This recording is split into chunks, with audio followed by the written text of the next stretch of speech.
I've worked on the disease to please a lot. And as you've heard me say, that in 1989, I had a really big breakthrough with that, reading Gary Zukav's book on intention.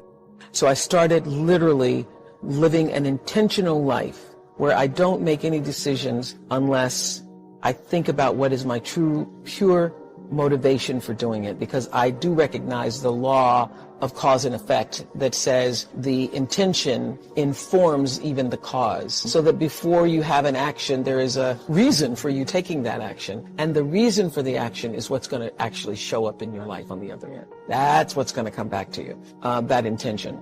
So that helped me a lot with the disease to please, because I was always giving, and then I was always so thrown when people would come back and ask for more. And I couldn't understand why they were asking for more. Well, people ask for more because your reason for giving it is so that they think that you're nice. That's your real intention. Well, they do think you're nice. They do think you're nice, and that is why they keep coming back. They come back because you're the nice one.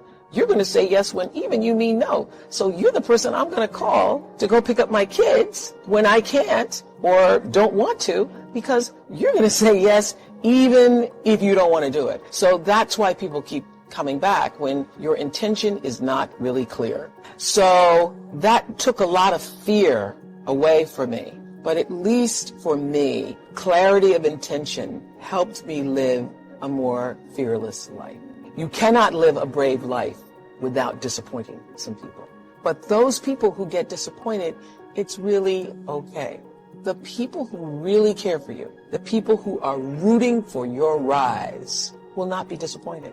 The only people who are disappointed are people who have their own agenda, and their agenda is not aligned with your agenda. And that's how I make myself brave. I say, well, the people who really care about you, who want you, who are rooting for your rise, those people who are rooting for your rise, they're going to be okay when you say no. I never read any comments that are coming from negative people. If I start to read something and shut it down, I will not take that in. I have a kitchen cabinet, and I've had a kitchen cabinet since the beginning of my career.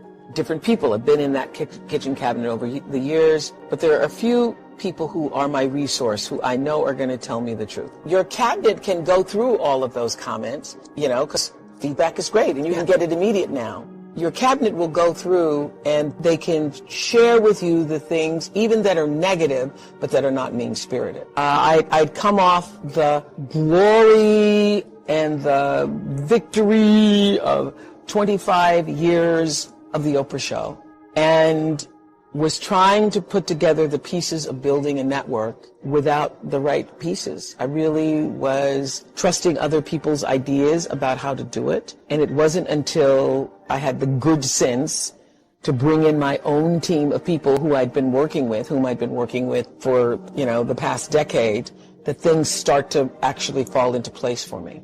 And, one of the great things about, for me, doing interviews all these years on the Oprah Show and on OWN, was that I got to learn from other people's mistakes. So I paid really close attention to the stories, and I got to hear everything and everybody, all the theories and all the stories and all the layers and layers of dysfunction, along with people's victories and their triumph.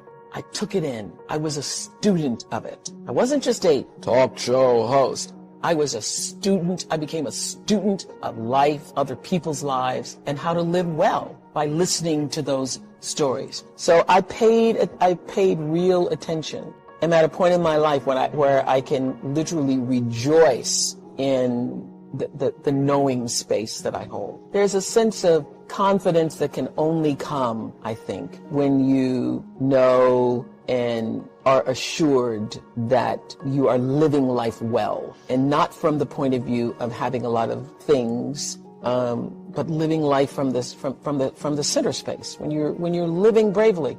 When you're living bravely because you're living your truth. It was during my show that I absolutely learned for sure, for myself, through other people's stories, that there really isn't any such thing as failure. And I could see the thread of courage that was required every time you fell down. I could also see that failure was just there to inform you to move in a different direction. It's just there to say, hey, not this way, over here, not over there, wrong place. And once I figured that out, it became easier to be brave.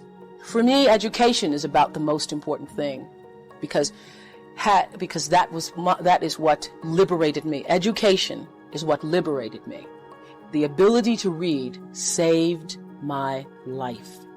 I would have been an entirely different person had I not been taught to read when I was at an early age. My entire life experience, my ability to believe in myself, and even in my darkest moments of sexual abuse and being physically abused and so forth, I knew there was another way. I knew there was a way out. I knew there was another kind of life because I'd read about it. I knew there were other places and there was another way of being. And so it saved my life. So that's why I now focus my attention on trying to do the same thing for other people. Education. I don't think you ever stop giving.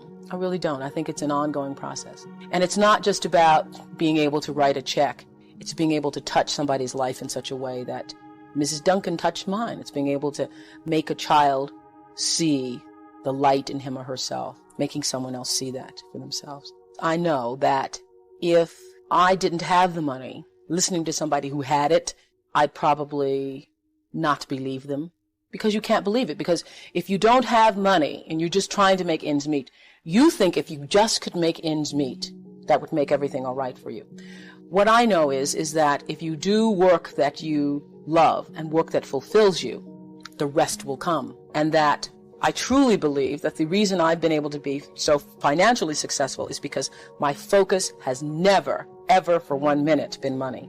And the fact that the money has come has really surprised me. I've been just really surprised and delighted and very pleased and many times overwhelmed by it. But the money has never been the focus.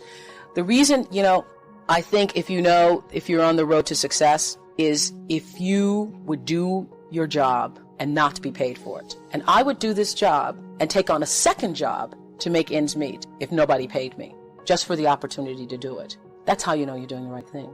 One of the things that, if I may pat myself on the back for, is that I try to surround myself with people who are smarter than I am.